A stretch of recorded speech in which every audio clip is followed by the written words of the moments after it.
Hey guys. Okay, so finally I am getting to the point where I can watch another one of Russian Badger's 40k game reviews.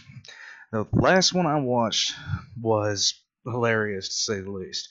I've got a tomorrow I'm going to be putting together a list of all the suggestions that have been asked, and I've already got one right here.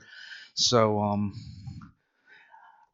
going to be trying to knock out as many of those suggestions as I can because I haven't found one suggestion yet that was not either interesting or wasn't outright great.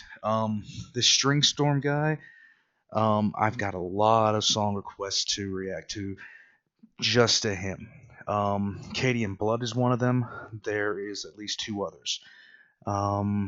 There's also some stuff by Carl the Deranged, and well, basically just at least about a dozen videos that I've been, you guys have put in for me to react to. I'm finally getting around to the second Russian Badger one. And this weekend I'm going to be trying to do a good amount of those requests. So we're going to go ahead and start on this one. And let's laugh, guys, because this is bound to be funny. So as soon as I figure out how to work a computer, all right, here we go. Brother, get the flamer. The heavy flamer. We are the angels of death. My abilities may manifest. Feel the weight of the chapter's finest. I would like to file a complaint. I love how indiscriminate you are with your flame. You don't need to whip it like a noodle in a swimming pool. Like, what the fuck? Purge it in flame. Burn in holy fire. The time has come, brothers. No mercy. Shitpost/Heresy alert. If you're offended when someone goofs up the lore or talks shit about your favorite chapter of Space Marines, please...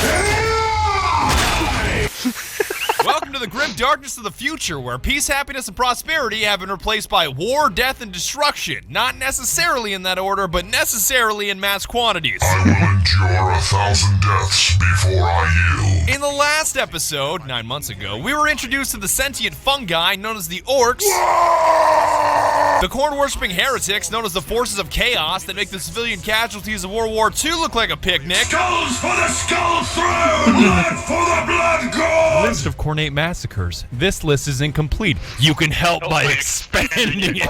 And most importantly, the Space Marines of the Imperium of Man, led by the venerate Emperor himself. We are one in the Emperor and the will of man. And as much as I'd love to hear about your hyper-intelligent Dark Elder waifu, the dumbass weeaboo space communists, and the rattle me bones robots, the Xenos stealing your shit this time around are the Gene Stealer Tyranids. Your infestation spreads no further, alien. It may sound like despotic deja vu for someone to be stealing your shit again, but that's usually the way these 40k games go. Xenos are either killing something, breaking something, or stealing something. You're deployed to intervene, you realize the shit is fucked, and you may as well blow it all up anyways, and then you blow it all up. None who live can survive the flame. Which may beg the question from your perspective, why not just blow it all up in the first place? Like Exterminatus nuke from orbit. And to that I retort, Because it is the Emperor's will, and also purging is really, really fun, brother. the Gene Stealers are doing just that on one of your space hulks called the Elethros, and you're the librarian in charge of salvaging anything of value and purging the Xeno filth. Your heresy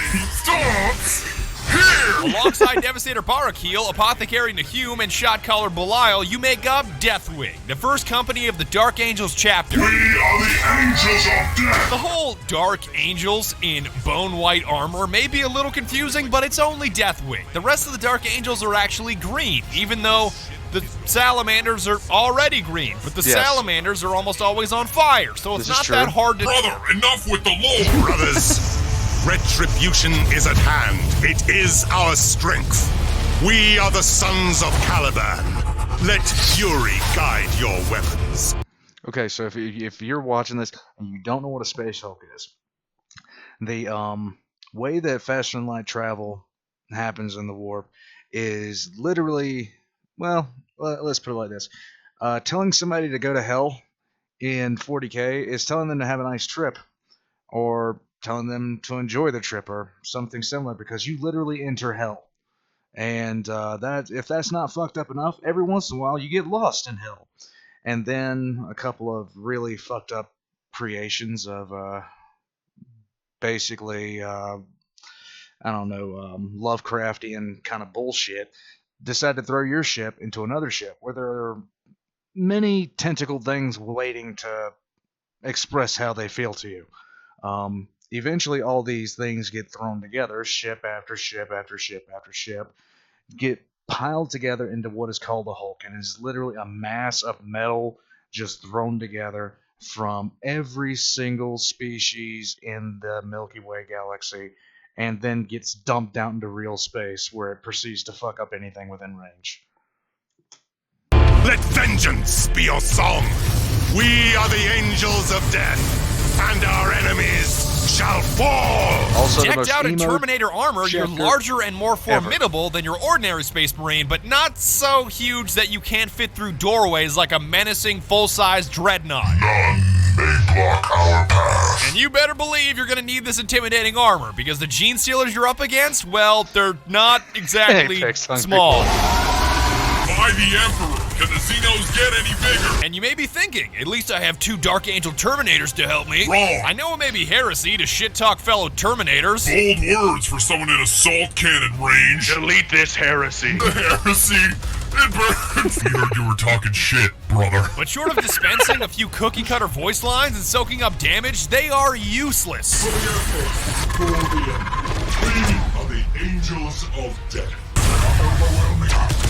That is like one single Xeno. Steady yourself, brother. Discipline is their sole strength, as in even if they are on the brink of death, they will not heal themselves unless you instruct them to. If I need to die, I die standing. So if you really want to get heretical, you can instruct Apothecary Nahum to constantly juice himself up with self-heals like a fiending junkie, and he becomes a Tyranid Broodlord punching bag while you inflict heavy damage on whatever's attempting to eat you. Tyranid bait is not the right word, brother. I prefer expeditionary Tyranid punching bag. Your skill tree allows you to make these fellow brothers of yours more powerful, yourself more powerful, or grant additional purging abilities, and I sure as shit didn't blow any of it on them. Yes, Brother Barrakill, I realize you want better armor, but I can now purge heretics in 3 different kinds of fire.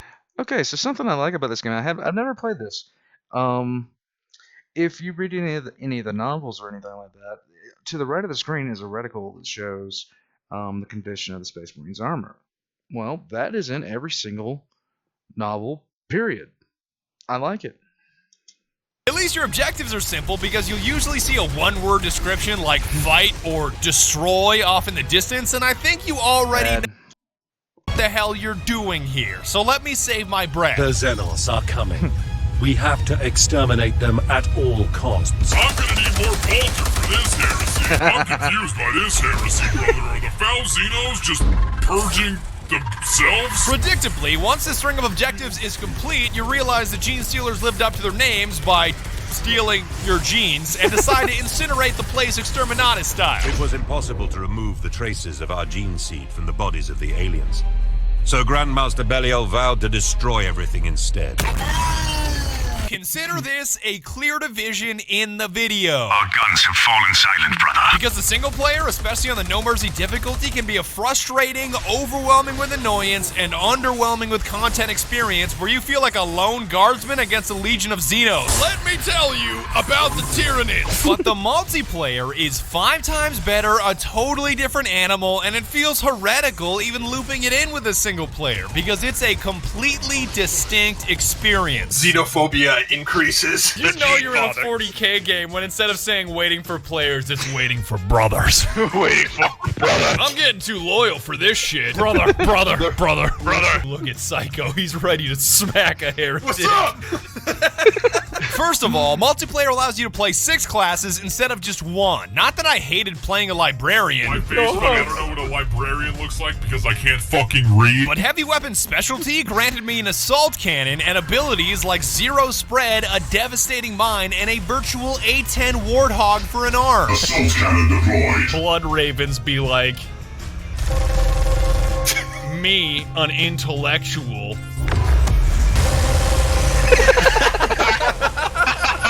Oh, the size range. No, dude, you got this. I Nah, you pop bitch. both my alts. Look at Watch. him. Fuck him. That's zero accuracy on that rate of fire. Easy for somebody with a fucking A10 Warthog strapped to their arm to say. Run to me, brother. They'll all get fucked if they run into it. Just watch. Done. Apothecaries are important because with half the Tyranids being able to tear through your armor like a Cheetos bag, you're gonna need an answer to your key, which happens to be a needle drill the size of a baseball bat. Stimulant deployed. Apothecary required. Brother, I need an apothecary. This Tyranid whispered in my ear he needed one too. You would do that. You would do that. The apothecary walks up. You think he's gonna heal you. You think he's gonna heal you by stabbing you with his needle. He just punches you in the face. Whatever, I'm going in. Hold on, brother. Hold on, brother. The cooldown.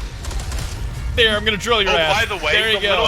Hey man, how many fingers am I holding up? Turn off your heavy flamer so I can tell you.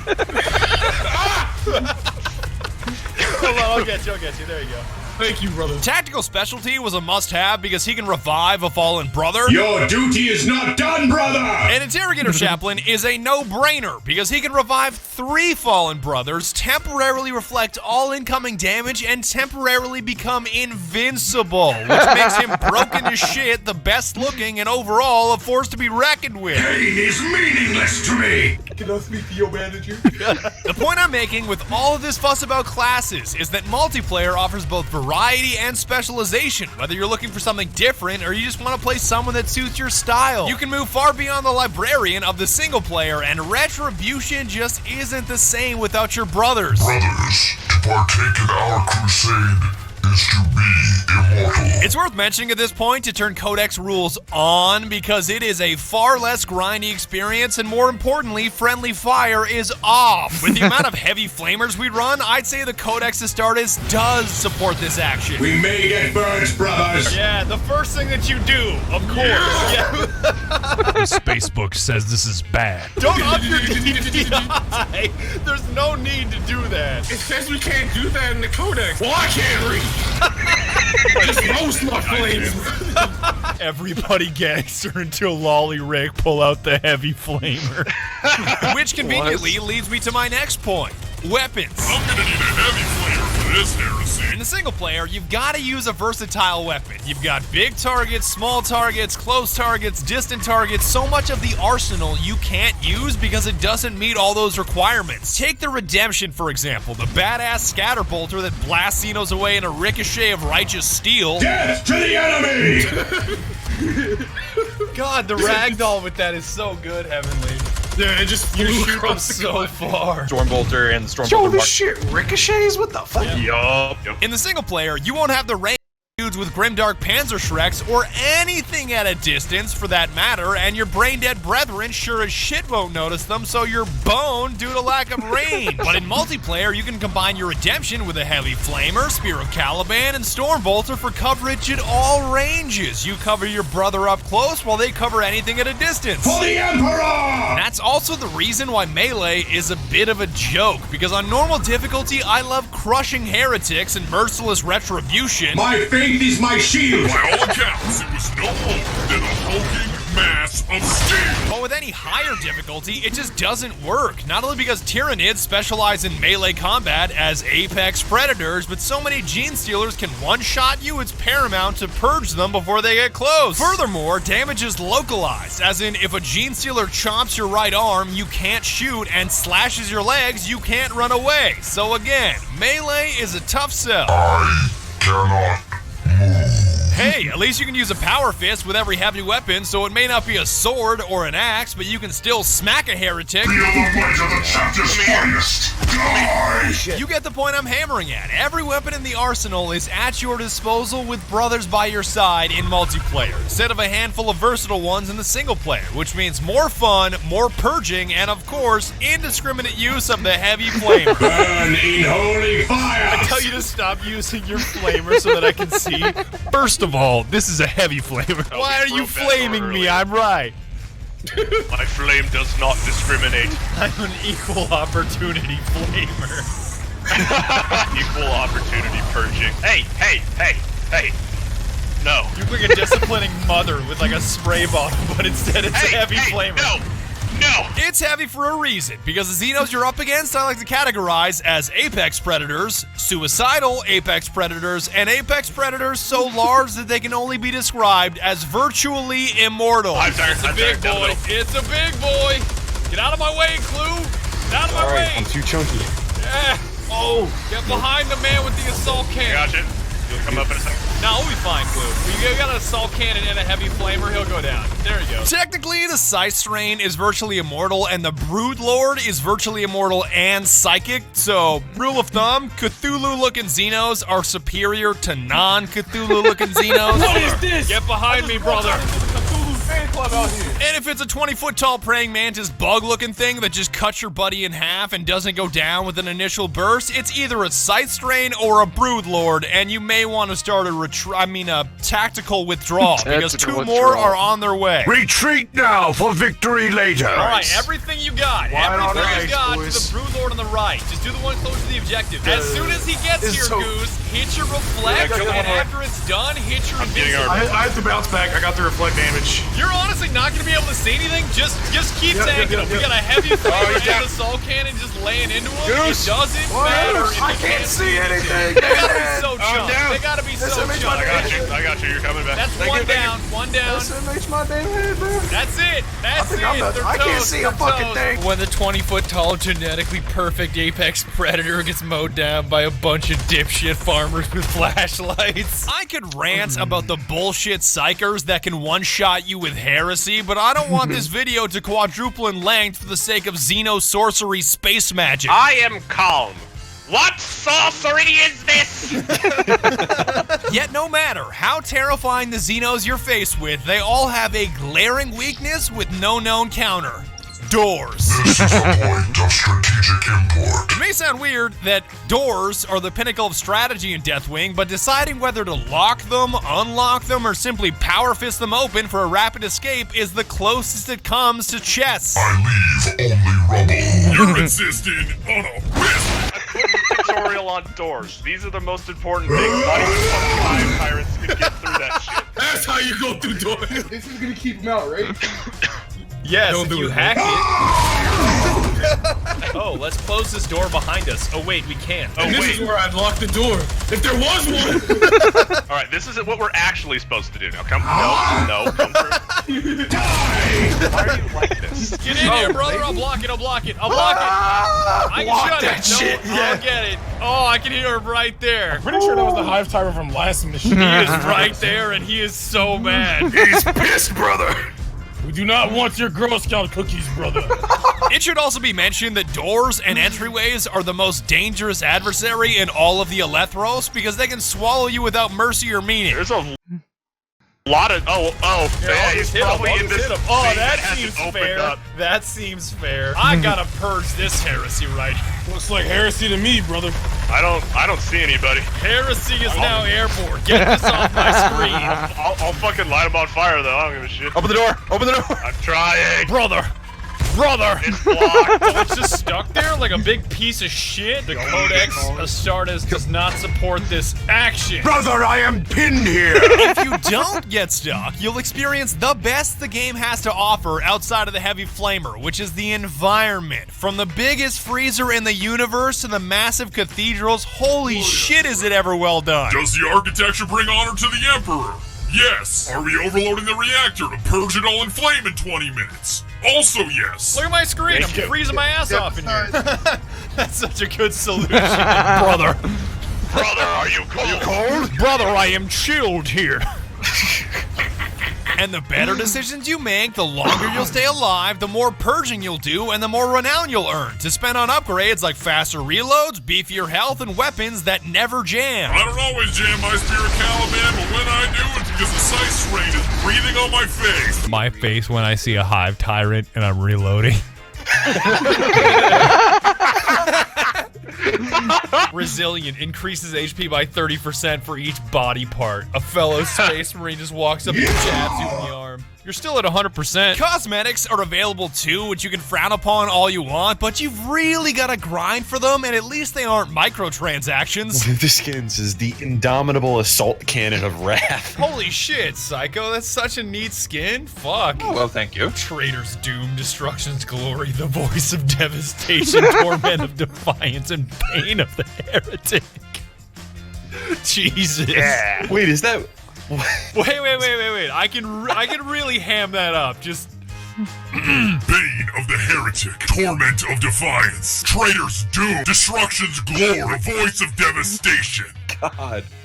Oh, it's hilarious. I'm glad that I successfully deceived you until the end of the video, because the greatest enemy in the entire game? Frame rates. Even with a monster rig of an i9-7980XE and a 2080 Ti, I consistently crater to sub 40 FPS from the sheer amount of Xeno filth and heavy flamer on my screen. Catch them in flame! The Emperor's finest. My graphics card is gonna break. It's gonna break. God, are these flames ray tracing enabled? I still am at 40. But I'm also glad and most thankful that I had my brothers beside me, because we had Jackal, who knows everything about 40K. Lionel Johnson is the Primarch of the Dark Angels. The only reason he hasn't returned is because he's literally just asleep. Jello, who knows next to nothing about 40K. What is that? It's my ex-wife, Karen. Karen, that's I already gave you the alimony. Burn the custody paper. Kids, I'm coming. Can't keep you from me forever. And Heavenly, who fits somewhere in between. Sounds like a bunch of nerds. Blood for the blood god. That's clearly some heresy. I hope you had fun breaking heretics in half with me. Light will not save you, foul Xeno. And even if you didn't, we purged them all in flame and bounced on out of there anyways. Their shelter has become their tomb. The end. I'd like to extend a solemn RIP to all of the shitters in my Discord that I banned for saying that Deathwing is trash. I don't know. Anybody I ban is the same pile of filth in my book. Damn. This is how I look when I ban people. I don't remember how I feel anymore. Oh my god, what is right? Secondly, I kind of miss having a boss fight. Not that I miss Xeno scum in any way, shape, or form, but maybe if there was a bigger Xeno that I got to fight that said some shit like, Get off the ship, Spice Marine! that could have been kind of neat, instead of just seeing a bigger and bigger Tyranid each time that didn't have a name. And thirdly, holy shit, do I ever miss unlimited sprint. I know it's not something that always goes through your mind, but when you've run like 20 feet and you are just sucking wind, damn, do I ever miss unlimited sprint. Holy God. With all that being said, I had a ton of fun playing this game. I had a ton of fun making this video. Anytime I just get to play in your sandbox, those of you that are really, really hardcore 40K dudes, I have a blast. In closing, I'd like to thank you guys so very much for watching. It means the world to me that you watched to the end of the video, and I had so much fun creating content at a Warhammer 40K. It is so over the top. It is so nuts. I love every second of it. And be sure to tune in next year when we go to a Salamander's barbecue. Okay. Let's see. Alright, so that's just about the end of that. So, Russian Badger, fucking hilarious. And yes, Warhammer 40K is fucking crazy, and I love every second of it. I will catch you guys next time. Probably be tomorrow. But I hope you guys have a nice night, and let's have a good weekend.